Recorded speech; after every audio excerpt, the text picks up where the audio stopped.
Hi everyone, Assalamualaikum and good afternoon. My name is Adeline and I will be your moderator for today. On MMU Speaks On, Fake News, Media Consumers Perspectives, I have with me today two personalities on air. The first personality, Mr. Azno Fazrin, Faculty of Applied Communication. He is a specialist in the same faculty at Multimedia University, Cyberjaya. He has over 10 years worth of industrial experience in Media Prima and Astro and has worked on various programs such as Anugerah Juara Lagu, Maharaja Lawak Mega, Super Spontan, Mentor Millennia and Academy Fantasia. Welcome Mr. Azno Fazrin, or he is also fondly known as Mr. J among his students. The next speaker I have with me, or personality, is Mr. Hafiz Akemi from Faculty of Law in MMU Melaka. He is a non-practicing advocate and solicitor of the High Court of Malaysia and is currently a lecturer with the Faculty of Law in MMU Melaka. And his expertise covers the area of constitutional rights, Islamic constitutional law, human rights, media law, administrative law, and consumer law. So without further delaying, I'd like to start this session this afternoon with a question to first Mr. J. Mr. J, considering that you have already 10 years and more, I believe, in the media industry, before we go into looking at what is fake news, would you please care to elaborate what is media literacy and why is it important? All right, thanks, Adeline. To answer your question, let's first look at the basic definition of it. So, media literacy is the ability to identify different types of media or how people perceive messages that they're receiving from a platform.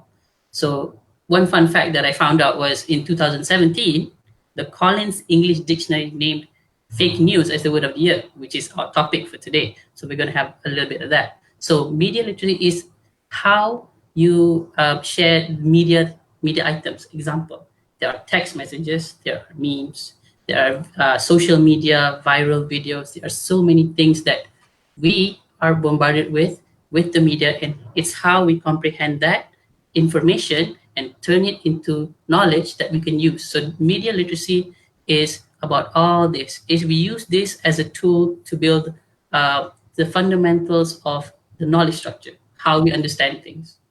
I hope that answers your basic questions first. All right, thank you, Mr. J. Moving on, I think I have a question for Mr. Hakimi. We've heard how Mr. J has explained about media literacy. Now, the problem is, how do we explain the difference between facts and opinion? All right. Thank you, Ms. Adeline. Basically, when we are talking about facts and opinions, all right, the very basic things to know is both are a form of expression, right? And this form of expression is basically protected under our federal constitution, which is under Article 10. All right. But however, even though it is protected, it is also subjected to several limitations. So it's not like we have a total freedom of expression, right? It must be exercised. It must be exercised within the framework of our law. All right. So now back to your question. Okay. Back to your question. Basically, when it comes to fact, the difference between facts and opinions, it lies on a simple term or word, verification. All right. So basically, when it comes to the fact, all right, when it comes to the fact, basically, fact is where the statement maker has to verify it whether it's true or not. That is fact, right? For example, I'll give you one example. I give you the example of the most famous person at this moment, Makcik Kia. All right, and Makcik Kia, all right, let's say, because I still remember the profession of Makcik Kia is to sell nasi lemak, selling nasi lemak, right? If I'm not mistaken. Okay, let's say Makcik Kia made a statement, right? My nasi lemak that I'm selling right now is the best in town, all right? Or not just the best in town, but also nasi lemak is very nutritious. All right, very nutritious. Okay, so when people accuse her, you are lying. No, your nasi lemak is not that nutritious. Okay, so it's up to Makcik Kia to verify the statement. perhaps through the statement or an article by a well-qualified nutritionist to back it up. So it becomes a fact. All right, that becomes a fact. But opinion, all right, fact is objective in nature, remember that. But opinion is subjective in nature. All right, when we talk about opinion usually formed through information that is available to the statement maker. All right, it can be good, it can be bad at the same time. Information or knowledge that is available to the statement maker. All right, so this is why opinion is more difficult to prove or to verify, because what is available to you in terms of information or knowledge might not be available to me because I don't know that. All right, so it's very difficult to verify. I give you another example. Makcik Kia again. All right, Makcik Kia said her nasi lemak is the best in town, is the best ever. All right, there's another makcik selling nasi lemak, Makcik Salma. All right, Makcik Salma said, all right, no, my nasi lemak is the best ever in town. So this is the differences of opinion. But I just want to tell you, Adeline, what matters is not the difference between facts and opinions, legally speaking. All right, what matters is, all right, is whether that particular statement or opinion or fact is legal or not. All right, fact, even though it is a fact, but it is an illegal fact, it can be illegal as well. All right, even though it is a fact, all right, opinion, even though it is a critical opinion, but that critical opinion is legal, therefore it also legal. Or opinion which is so critical that might abuse or threaten someone, or basically might threat public unity, right, public order, is also illegal. So the main thing here is, right, it's not that we are looking at the whether it's facts or opinion, but we look at this context of that particular facts or opinion, whether it's legal or not legal. Who received the opinion? Is there any meaning to that opinion or facts? That's what is the most important when it comes to facts and opinions, legally speaking. Thank you. Okay, thank you, Mr. Hakimi. That was, explained very detailed. Before I move on to the next question, I'd like to remind the viewers, if you have any questions, you may leave them in the comment box. And if we have time, we'll try to answer your questions. But if we don't have enough time, we have only 30 minutes to go through this topic. And it's a very interesting topic. We'll get these two personalities on air to, personally answer your questions in the comment section. Okay, so my next question is to Mr. J. Now that we have established the differences between opinion and also, factual information, how do we define now fake news, and why do you think people create it?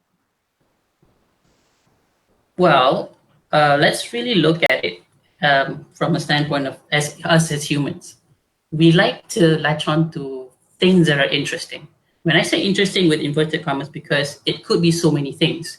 It could be a hobby, it could be an issue, it could be a concern, it could be so many things. So fake news is something that is created, first and foremost, the validity of which is unknown. Now, the reason for that is, yes, we can label it fake news once we verified the story or the news. However, at that point in time when you receive that information, you wouldn't know that it was fake news. For example, WhatsApp groups. We have so many WhatsApp groups today, from work, from school, our kids, parents, school teachers, and all that, even to our friends, even our neighborhoods. Now, in each group, all of them are members and all of them share information. That is the purpose of a WhatsApp group.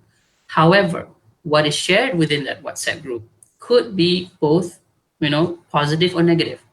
It could work either way.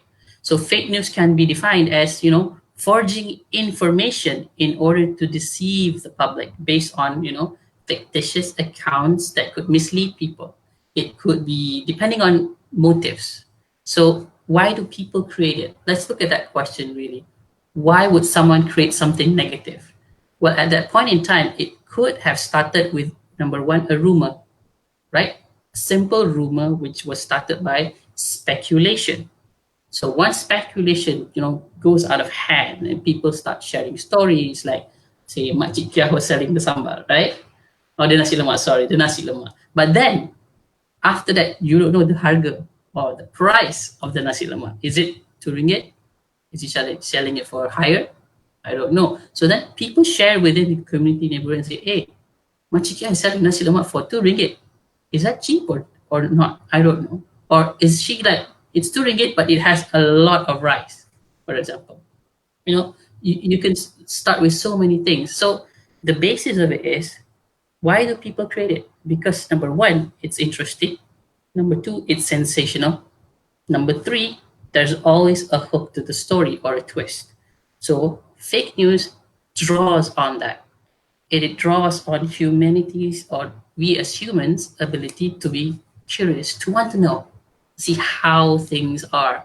And the thing with today's technology, right? And we spoke about media literacy.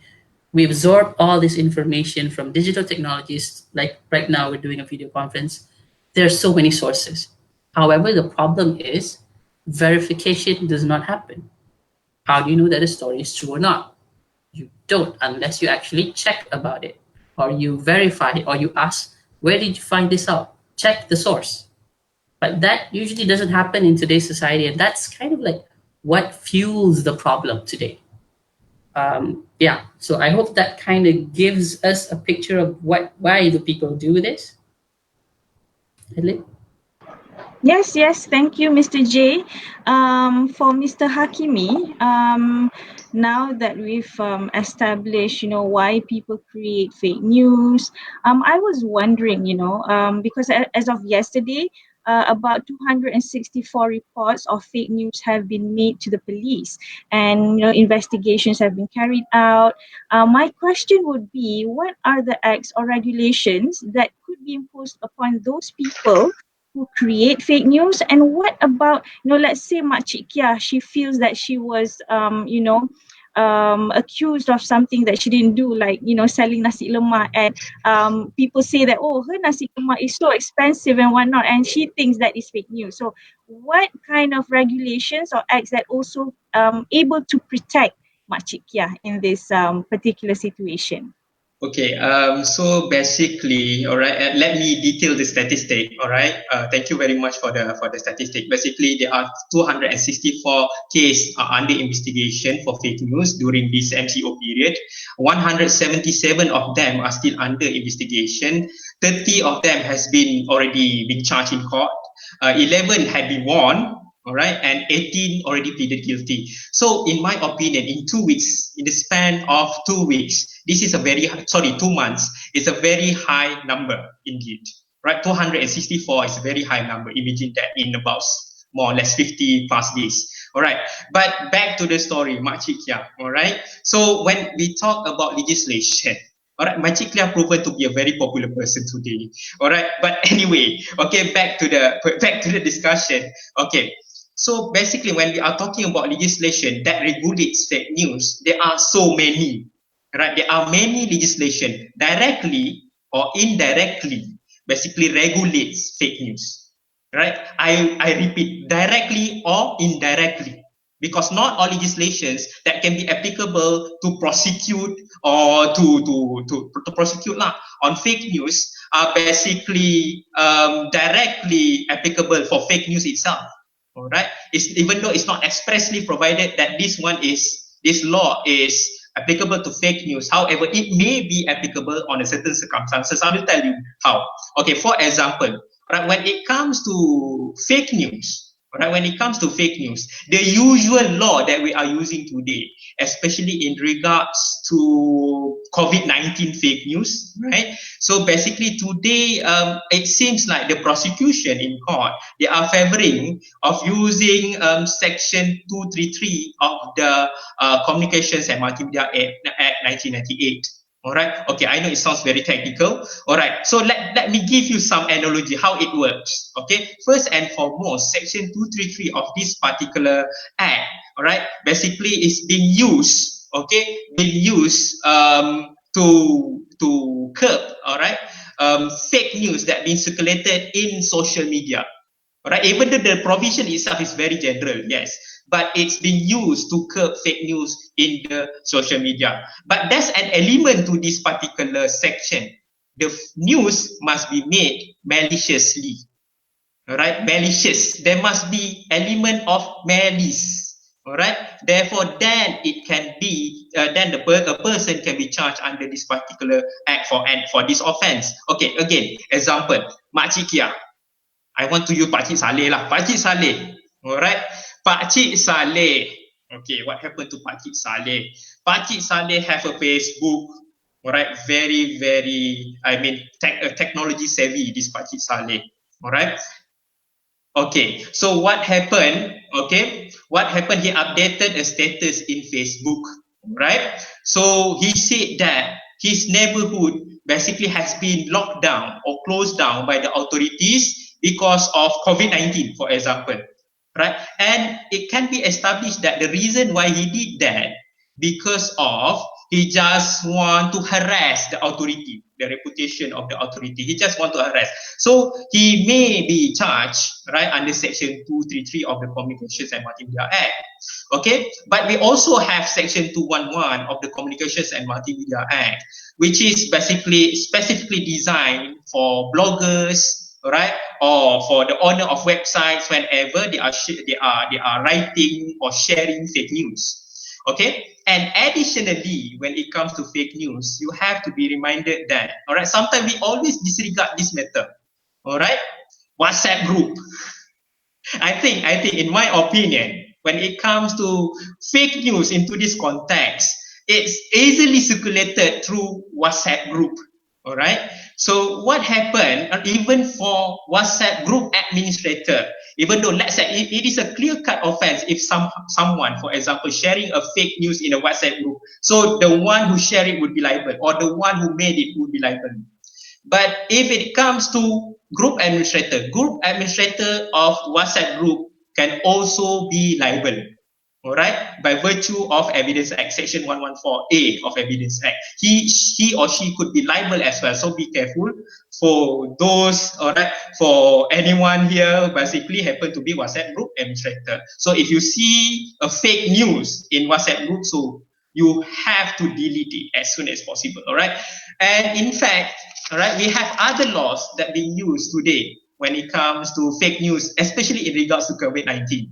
All right, I give you one section, Section 505B of the Penal Code. All right, I know sounds very technical again. I'm sorry. All right, but of course, Section 505B is being used, all right, because it's basically criminalizing any statement, rumors, which intended, bear with me, intended to cause public fear or to alarm the public. Right. In this respect, it kind of silent when it comes to whether it should be fake or not fake. All right. Yes, there's a word rumors, but all rumors. Okay. So it means that even though it is a fact, but the statement may, right, that indirectly or indirectly cause public fear or public alarm. All right. Or let's say it, and of course as well, it is done maliciously. Therefore, of course, you can be subjected to this particular law. All right. So that's why in this context, right, that's why we can see the prosecutions, all right, they are charging persons under Section 505B. Because when it comes to news on COVID-19, we can see that some news can cause public alarm. All right. For example, all right. Okay. So I think I already answered the question. Okay. All right, thank you, Mr. Hakimi. Mr. J, I think I have a question from one of the viewers, and her question is very, very interesting. This is from Miss Zana Razali. She asked you, fake news and viral news, what's your take on these two? How different are these two things? Fake news and viral news. Please, Mr. J. Okay, so let's look at the question. So fake news, viral news. Number one, viral is not news necessarily. Viral is an action where it's spread across multiple media. That's viral. News, how do you define news? Is it factual things you need to know, like COVID-19, how many cases today? The other one was viral versus, siapa tadi, Adli? Viral versus fake news. So what's the difference between? Okay. Sorry, lost No my. problem. So fake news, like I said, remember the intention. It has to have like Hakimi said, malicious intent. Intent is the key word. It's to manipulate information. It's to cause confusion. So negative or malicious intent is one of the things within fake news. And you can only find out it's fake news after you have verified it. That was the other concern or issue. Viral news is how fast something can spread. Now, a lot of people today know that virality happens when you share, right? Either over WhatsApp or YouTube, or even if you look at the trending list on Twitter or Instagram. So that's viral content. People share a lot of things. So to answer Ms. Razana's question, first and foremost, viral is probably the method in which it explodes exponentially and it's spread throughout the system or it spreads to the public. Fake news is news that is traveling on top of that system where people share and share. But the issue with sharing is they do not verify, nor do they know the source, nor the credibility of that particular piece of news. So, example in I think the current situation at EMC over on EMCO, right? The concern is that people at the start of MCO on 18th March, people were panic buying, for example, and people were sending in groups saying, "Oh, Tesco's finished. This is stuff is gone." I mean, America. I mean, toilet paper was an issue. It wasn't an issue here. We were more concerned with food, but yeah, for Americans, it was toilet paper. But think about it that way. In the early days of MCO, people started sharing like things about where to buy, what to find, what you should have. Now that's viral because it's of same interest to everyone. It's of interest to society. However, fake news is, for example, oh, I heard that hospital somewhere is failing, or someone is positive COVID-19. Thus now suddenly this entire hospital cannot go. Those kind of basic stories which came out in the early days of MCO, and that caused panic. Panic is a problem. So that is one of the ramifications or consequences of sharing without verifying, and which now, like my friend Hakimi said, can be actionable by law. I hope that answers. Yes, thank you. I have one comment here for Mr. Hakimi. From John Julian. Mr. Hakimi, favorite constitution lecturer. Okay, that was just an advertisement. Okay, but I have one question here from Haim Azaham. I think perhaps Mr. Hakimi can answer this. What can we learn from other countries on how fake news are being regulated? Are we that bad versus others in Asia or Asia Pacific? So that's his question. All right, thank you for the question. All right, so basically, if you ask me, can we learn from other countries? We always do. we always can learn from other countries, right? But of course, it depends on the perspective of that particular country. We have to remember, all right? In my opinion, there's no such thing as universal regulation. Right, regulation of a country, right, in general, is basically depending on the circumstances, depending on the culture, depending on the religion, right, depending on many other factors. You cannot just, i.e., quote unquote, copy and paste the regulations of other countries, because they might have different sensitivities on a certain thing, right, including fake news. All right, some countries, for example, I give you one example. All right, more liberal countries like at the Western Hemisphere, right, they might have a high tolerance to fake news. For example, because they believe that it might be an opinion. All right, a valid opinion. In fact, in the under United States Constitution, right, the Congress cannot make any law that basically limits freedom of speech. All right, but in Malaysia, of course, let's look at our context. Okay, in Malaysia, of course, we have many sensitivities because we are multiracial countries. All right. To answer that question, yes, we can learn, no problem, right? Any other countries, no problem. But some countries, again, they are believing in self-regulation, total self-regulation. all right, without the need for law. All right, some countries. So, because if I'm not mistaken, I think Mr. J know better on this, right? Marketplace of ideas in order to find the truth. All right, the theory, right? So basically, yeah, some countries believe that. Some countries like us, I believe we are more on paternalism. Paternalism here means that the government look itself as a father, all right, and the father or a parent should determine what is the best for his children, and we are the children of the country. All right, for example, you cannot have chocolate. All right, we don't question our father why I could not have my chocolate. All right, because your father would say, I know the best for you. All right, so usually Asian countries are like that. All right, so in order to learn, we usually, when it comes to learn, all right, we have many models, and I believe that we cannot just, in the context of human rights, all right, freedom of speech, all right, we cannot just just copy and paste, right, 100%. Okay, we can take it from here, take it from that model and this model. However, of course, you cannot have a universal model because our background are different. Right? I hope I'm answering the question. Yes, Mr. Akemi, thank you very much. I believe we have about only 5 to 6 minutes left, and I have one last question. Perhaps the both of you can answer this about educating the public. You mentioned earlier now just about self-regulation, self-verification. It all comes back to us as netizens or citizens of a certain country about creating fake news or even disseminating fake news. So in this particular case, my question would be, how can we educate the public to understand the consequences of creating and also spreading fake news? And what is your best advice, for people who receive fake news or about to start creating fake news? Perhaps Mr. J would like to start first. Oh, since it was sounded like a legal question, I was hoping Mr. Kipi would start first. I'll close later.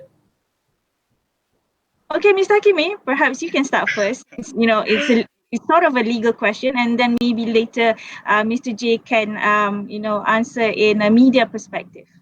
All right. So thank you very much, Miss Adeline and Mr. J. All right. Okay. So basically, again, when it comes to this particular matter, all right, what should we do? I take it as what should we do? All right, when it comes to this. Okay. The most important part is, in my opinion, we cannot totally 100% rely on legislation or statutory legislation, law. Right, we cannot 100% because law should always join hand in hand, work side by side with other non-legal means. That's the main thing, because some people out there, all right, might think, which I don't think is totally wrong, but I think it would be a mistake to believe that, all right, only law can solve all the problems that we have.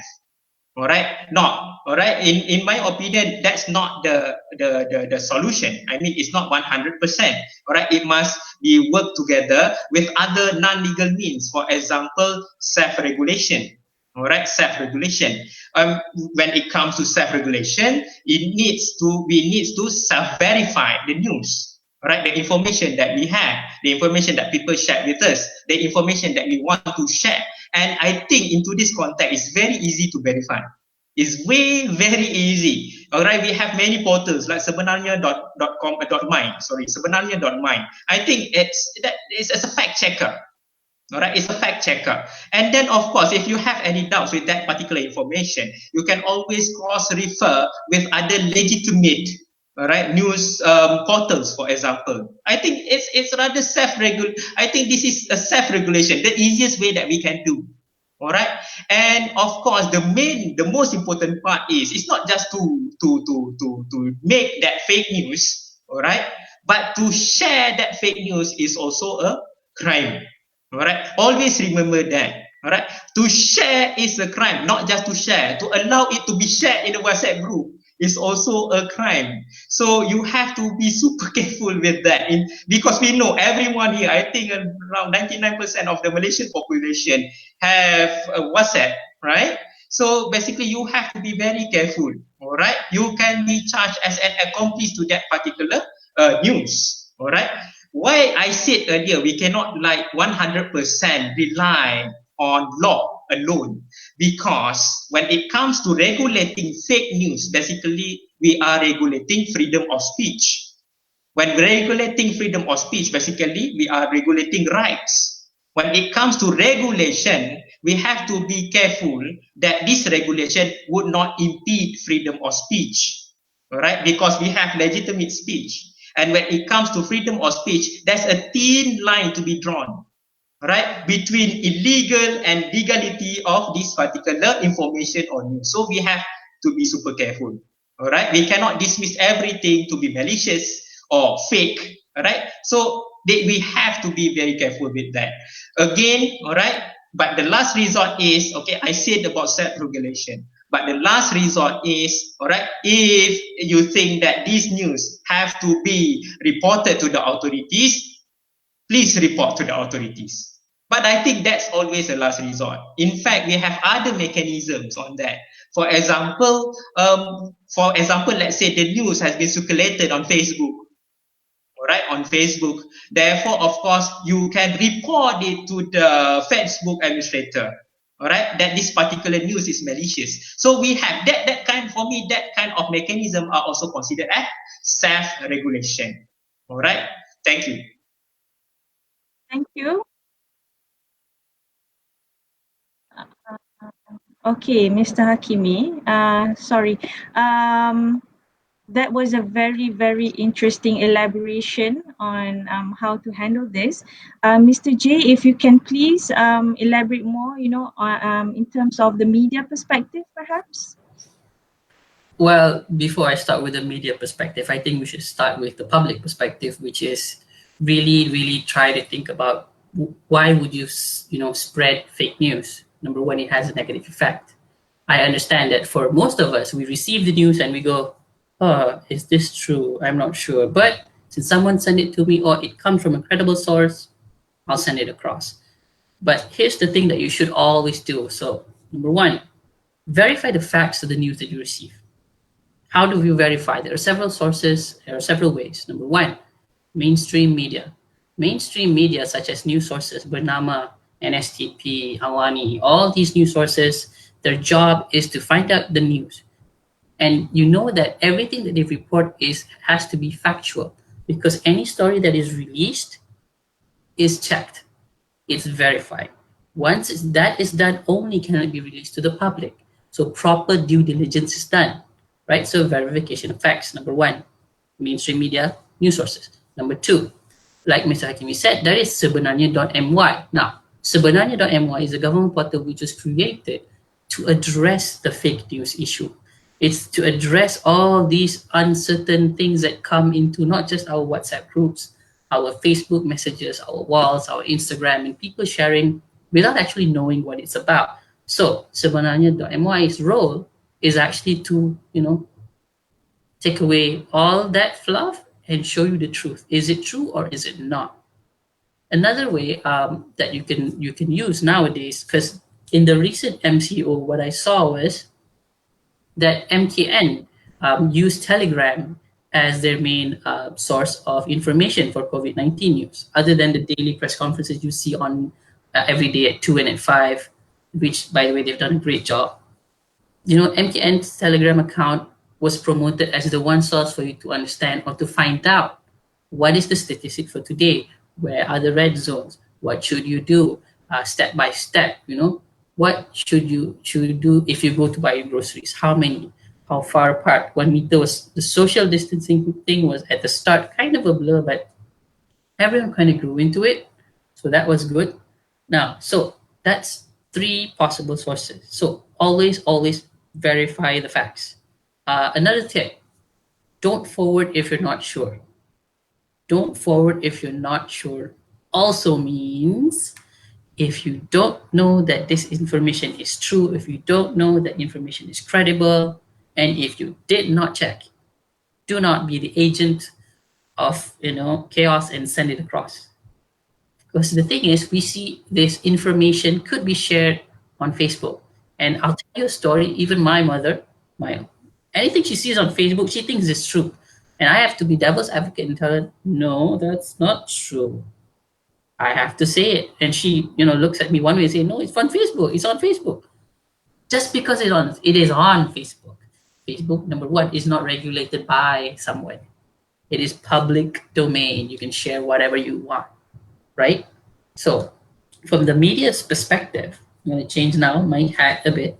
From the media's perspective, the media's role here is to always be the advocate of information, right? We disseminate information. So any information that is given is vetted, checked, and verified before it's released. It's vetted, checked because there are sensitivities in our country, such as politics, race, religion, and gender. These four are usually the main taboos you need to look out for in any communication because you do not want to upset the balance of the status quo, i.e., the peace, right? So action can be taken against you if you start, I don't know, a riot, not really a riot, but more of your opinion is not popular or is, not really liked by a lot of people. So that's in layman's. So the media's role here is always to send across verified information that they know what is true and what is not. But that classification happens today. The problem is citizen journalism is one of the factors that we have identified as something that contributes to the dissemination of fake news because, simply put, just because you're on scene and you see an incident or you get the first report, you get first information, but did you verify it? Because you have to check at the perspectives. Just because something happened doesn't mean, on the backside, did you check on both parties' story? Did anyone check if this side is wrong or this side is wrong? No. Even in an accident, you just go there and take picture. Like, why? Why do you want to be a location reporter and take a picture of someone in an accident? What you should do is go help them first, of course. But that's the idea. So journalists, proper reporters, do have due diligence to check information. They always also check perspectives. Just because you have one point of view does not mean the other point of view is not taken into account. Should always, if it's two sides, listen to both sides. If it's three sides, check the third guy. Check it. Ask those hard questions. If you don't get an answer, find another source. That's what they do. That is the role of the media. We try to present to the public or society what is news, what is relevant to you, but it is up to the society or the audience to receive and really think about, okay, so now he's telling me this information, and this information. Now you form your own opinion because that's not what the media's job is. The media's job is to tell you what to think about, not what, it's this issue. COVID-19 is an issue. We need to, stay at home. That was presented. All the facts were given, but it was up to the receiver, us, the public, people at home, to say, okay, we got to be disciplined. We got to stay at home. We can't, keep going out. Or if you go out, just groceries. Once a week is enough. So I hope that kind of answers on both perspective of the media and also as a layman. It definitely did, Mr. J, and I could relate, because honestly, my parents sometimes do the same thing, and I do what I can do by telling them, oh no, you have to check this first, etc. Okay, actually, we have a lot of questions, and these are very good questions from viewers, but I'm really sorry we won't be able to entertain them all now. But I guess our personalities later on, they could check out whatever you have, whatever you have left here, and they will answer to you personally. Or you could get in touch with us. If you're interested to know more, you can always visit our FB page or go to www.mmu.edu.my and check out our programs. You can even check out our lecturers if you have questions. Our emails are there. And from me, I think I would have to wrap up as well. I think self-regulation is very important. And as sebenarnya Dr. Mai says, tidak pasti jangan kongsi. So I think that's all for today. Thank you for viewing us. I hope we have answered all your questions. And as I said earlier, if you do have more questions, you can leave them in the comment box and we'll go through it. So last words from me, stay home and stay safe. Thank you.